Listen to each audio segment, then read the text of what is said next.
The Senate trial was set to begin on Monday, where the Senate would act as the jury to hear the evidence against Judge Goodman, but the Franklin Circuit judge's decision would seem to halt that process.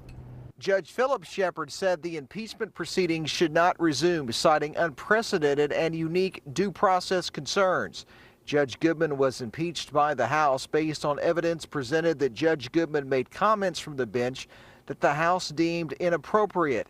But Judge Shepard said the House failed to charge an impeachable offense and that the representatives failed to state a claim for a misdemeanor in office. The 20-page ruling also stated that the resolution failed by a wide margin to give Judge Goodman adequate notices of the charges against her and a meaningful opportunity to defend herself.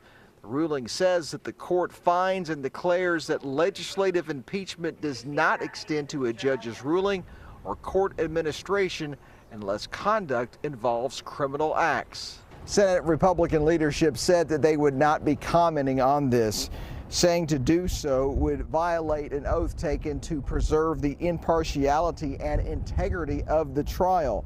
In Frankfort, Phil Pendleton, WKYT.